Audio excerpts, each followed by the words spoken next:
Oscar, ¿cómo estás? Muy buenas tardes. Hola Adriana, muy bien, buenas tardes, gracias por la invitación. Al contrario, Oscar, pues mira, la verdad es que en estos días, pues además hemos estado leyendo pues muchos trabajos de investigación muy interesantes y en este caso uno de los temas que traes, Oscar, es justamente pues parte del perfil de Félix Salgado Macedonio, este reportaje pues habla mucho de quién es este precandidato por Morena al estado de Guerrero. Platícanos un poquito de tu reportaje, Oscar. Claro, Adriana, es un reportaje que publicamos ayer en la revista digital MX, donde yo colaboro. Le pusimos Félix Salgado Macedonio, el señor de los table dance, porque nos parecía importante regresar a los años en que Félix Salgado Macedonio fue alcalde en Acapulco entre 2005 y 2008, para entender un poco, no solamente a la persona que está en este momento acusada por al menos 3 personas por delitos sexuales, sino también al servidor público, cómo actúa cuando está en una posición de poder.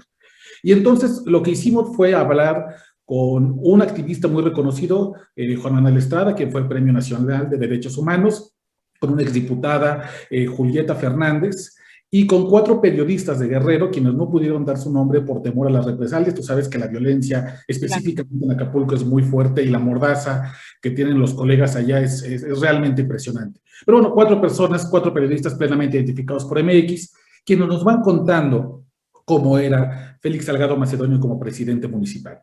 Y encontramos historias que van desde protección a table dance, a prostíbulos donde había menores de edad, también a lugares ampliamente conocidos que formaban parte del crimen organizado, como un table dance que se llamaba Exóticas, que era propiedad de Edgar Villarreal, la Barbie, quien fuera mano derecha de los hermanos Beltrán Leiva en Guerrero, pero también de cosas muy preocupantes, Adriana, como por ejemplo, cuando Juan Manuel Estrada, director de la Fundación FINT, que se dedica a localizar a niños extraviados que estén posiblemente en redes de trata de personas, inicia una investigación sobre pornografía infantil en Jalisco. Sus investigaciones después lo llevan a Acapulco, donde había una segunda banda de pornógrafos y pederastas muy importante.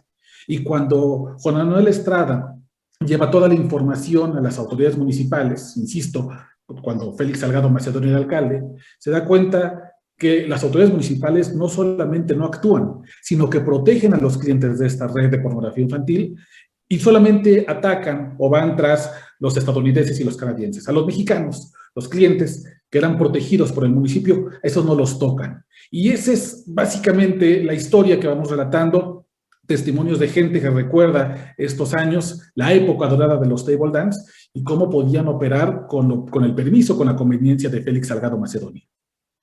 Me llama la atención esto que, pues por supuesto que es muy recurrente, lamentablemente, que te pidieron estos periodistas de Guerrero el anonimato por cuestiones de seguridad, porque estamos viendo en el caso de estas denuncias que tiene el precandidato, pues que la mayoría de estas denuncias son anónimas, pero hay una persona que sí dio la cara, que sí dio su nombre y está justamente en pues en esta situación pues muy complicada.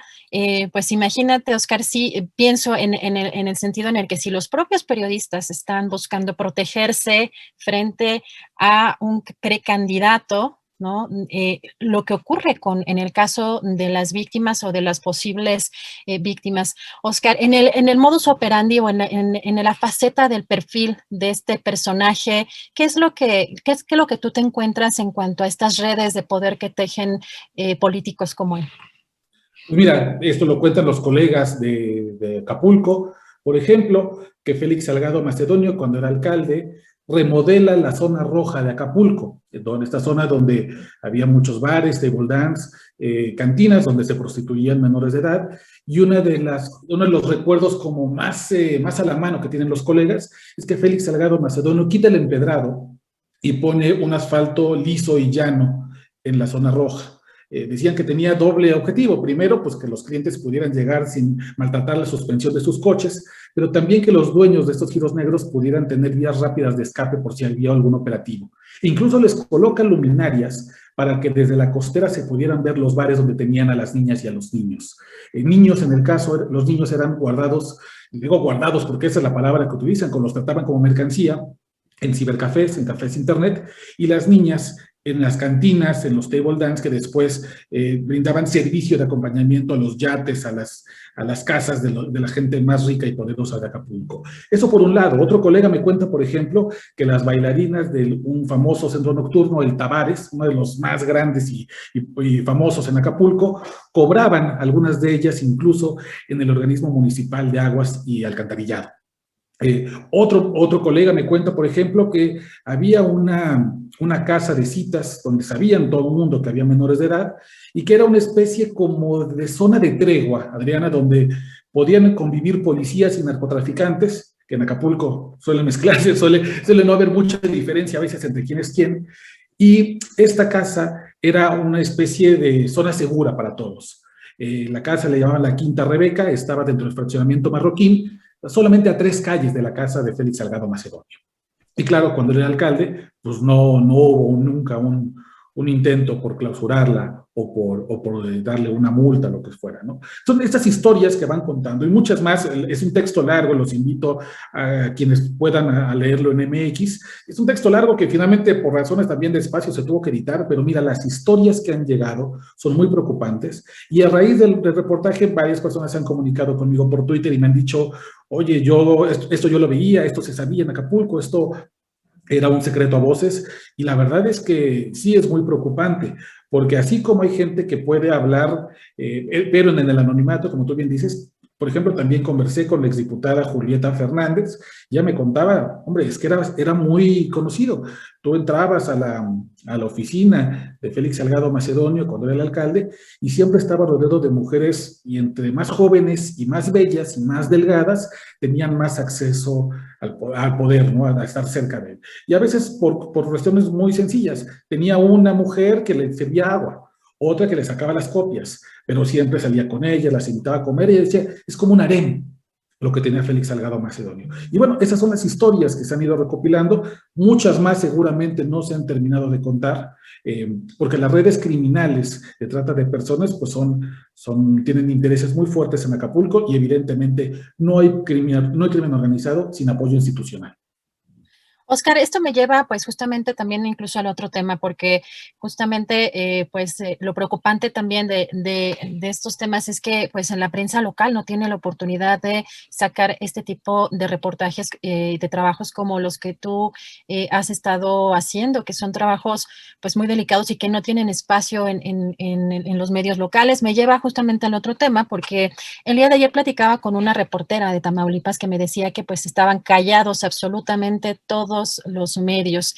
Y pues pasando al tema de pues el gobernador de Tamaulipas, Francisco García Cabeza de Vaca, tú tienes pues también varias investigaciones que me parece que dibujan de cuerpo entero a el gobernador, pero también desde sus inicios. Y pues al tener pues acceso a información y a expedientes, pues me parece que creo que vi el día de ayer o antier, creo que antier en la noche, un tuit tuyo que decía que este caso te parecía que estaba más sólido frente a la Fiscalía General de la República. ¿Qué nos dices, Oscar? Claro, Adriana, pues es un caso que se ha construido desde hace mucho tiempo. Las investigaciones sobre el hoy gobernador de Tamaulipas no son nuevas. El Departamento del Tesoro en Estados Unidos tiene una investigación abierta actualmente contra él. Hay que recordar que él también tiene la ciudadanía estadounidense, por eso es que se puede hacer esto. Y le siguen procesos muy largos. Déjame recordar 2 antes de llegar al caso de la Fiscalía General de la República aquí en México. Por ejemplo, claro. En Estados Unidos se le sigue una investigación porque durante 2004 y 2005 el gobernador presuntamente recibió apoyos del Cártel del Golfo para su campaña cuando era candidato a presidente municipal en Reynosa, e incluso ya como presidente municipal en Reynosa, otorga varios permisos a Ociel Cárdenas Guillén, fundador del Cártel del Golfo, que después termina por fundar los Zetas, para hacer eventos como conmemoración del Día del Niño y entregar regalos. Y en 2006, uno de los colaboradores más cercanos del hoy gobernador, Alfredo Leal, es detenido con 25 kilogramos de cocaína mientras trataba de pasarlos a Texas. Es decir, estas investigaciones ya llevan mucho tiempo sobre él. Es un personaje muy polémico. Pero la actual, la que tiene la Fiscalía General de la República, es una investigación que comenzó prácticamente fuerte en 2019 y que se da a partir de un caso en particular. En 2017 y en 2018, el gobierno de Tamaulipas licita la construcción de un centro de justicia del gobierno estatal. Y por esa construcción, y esto es lo que dice la Fiscalía, esto es presuntamente, pero estos son a donde apunta la evidencia, dos personas participan en un esquema de lavado de dinero muy complejo. Uno es Baltasar Higinio Reséndez Cantú, quien desde 2008 está siendo investigado por ser una cabecilla de varios esquemas de lavado de dinero del norte del país, y el otro es el empresario Juan Francisco Tamés Arellano. Ellos dos montan presuntamente una cadena de empresas fantasma, de cuentas bancarias offshore, que le permiten entregar dinero a 33 millones de pesos a José Manuel García Cabeza de Vaca, el hermano del gobernador, quien a su vez deriva ese dinero a las cuentas bancarias del gobernador. Lo hace a través de 4 transferencias electrónicas y un cheque de 5.2 millones de pesos depositado en las cuentas del gobernador Cabeza de Vaca el 20 de diciembre de 2019. Esa es básicamente la prueba madre que tiene la Fiscalía General de la República para acusarlo de delincuencia organizada, de fraude equiparado y de operación con recursos de procedencia ilícita, y que en este momento, bueno, lo tienen pues al borde de lo que podría ser un proceso de desafuero en la Cámara de Diputados. Pero es un expediente, Adriana, se ve sólido, más de 300 hojas, que lleva alimentándose muchos años y que pues yo creo que podría ser la batalla más interesante, la más mediática entre un miembro destacado de la oposición como parte de la Alianza Federalista y el presidente con Alejandro Gertz Manero como el fiscal general. Oscar, si bien están pues muchos también considerando que este tema se está usando políticamente por la fecha, por el calendario electoral, me llama la atención también que en uno de tus trabajos das cuenta de uno de los expedientes, digo, para dibujar el esquema más completo, más allá de lo que actualmente la Fiscalía General de la República está llevando a cabo, el expediente que das a conocer o que se da a conocer del FBI, sobre una posible o una reunión que se habría llevado a cabo con el actual gobernador de Tamaulipas, el Chapo Guzmán, e incluso que estaría en esa misma reunión en ese entonces secretario de Seguridad, García Luna. ¿Qué nos puedes decir de esta investigación que, como dices, es otro tipo de investigación que se está llevando o se estuvo llevando en Estados Unidos? Sí, en Estados Unidos llevaban una vigilancia muy férrea sobre el Chapo Guzmán, cuando evidentemente el fundador del cártel de Sinaloa era el capo más poderoso y estaba en libertad. Y hay un memorándum que recientemente fue desclasificado, al que tuvimos acceso en MX, y este memorándum detalla una reunión en Baja California, si bien recuerdo, en la que participaron el Chapo Guzmán con Genaro García Luna. Esta reunión le está siendo vigilada, seguida muy de cerca por agentes de Estados Unidos, cuando llega un tercer invitado, y es cuando las alarmas les prenden y empiezan a buscar quién es esta persona que llega a la reunión, y se dan cuenta que es Francisco Javier García Cabeza de Vaca, el actual gobernador de Tamaulipas. Evidentemente, pues, esto prende las alarmas. Ya Cabeza de Vaca ya era un hombre con un peso importante en el PAN, y entonces comienza a haber comunicación entre el gobierno mexicano y el gobierno de Estados Unidos a través de estos memorándums. Es una reunión que evidentemente no ha sido confirmada no ha sido confirmada por el gobernador. No sabemos si forma parte de las investigaciones que le estén siguiendo en Estados Unidos a Genaro García Luna, pero bueno, queda el antecedente de que no solamente el memorándum se escribió y tuvo copia para funcionarios consulares en Estados Unidos, sino que también se mandó copia a funcionarios mexicanos para advertirles: ojo, este prominente político se está reuniendo con un capo de las drogas, el hombre más buscado del mundo en ese momento, y aquí están las evidencias, y aquí están los funcionarios, los oficiales, los agentes de Estados Unidos, quienes pueden atestiguar y comprobar que de la investigación y de la vigilancia que se le pone al Chapo Guzmán surge este político.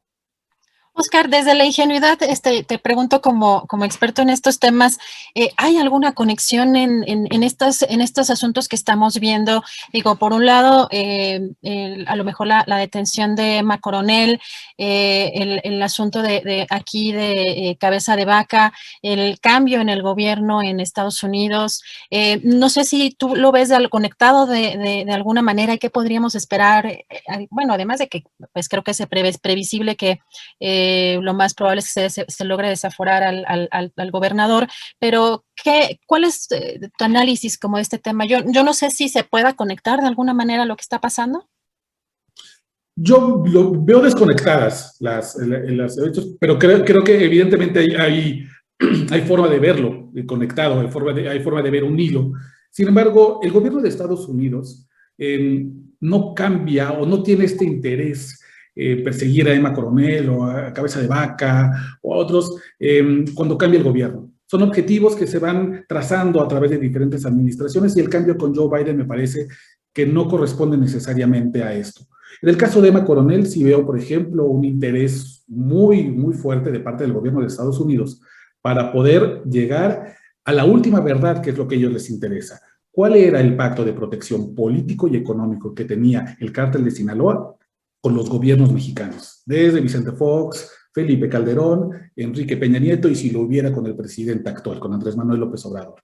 Y ahí está Emma Coronel como una pieza muy importante porque en la misma imputación que le hace el FBI no lo ubica ni como cabecilla de la organización ni como la gran jefa criminal, sino como una pasadora de mensajes y como una pagadora de sobornos. Y eso es justamente lo que la hace muy atractiva para el FBI porque Emma Coronel conoce entonces nombres, recibidores de pagos, direcciones, todo eso ella lo conoce, por eso es muy importante. Y Emma Coronel, no hay que olvidar, es una mujer acostumbrada a la vida glamurosa, a la vida elegante, es madre de 2 gemelas, que difícilmente va a querer anclar su vida a una celda en prisión. Ella está mucho más dispuesta a hablar, a contar todo lo que sabe, con tal de mantener esa vida lujosa en libertad a la que no solamente está acostumbrada, sino que además le gusta ventilar, incluso en su cuenta de Instagram. Y por otro lado, tenemos también el interés de parte del gobierno estadounidense por revelar que otros pactos criminales podrían estarlos afectando. No hay que olvidar que Tamaulipas es frontera con Texas y Texas ha sido uno de los estados más golpeados en la crisis de opioides que ha generado muchas muertes por sobredosis en Estados Unidos.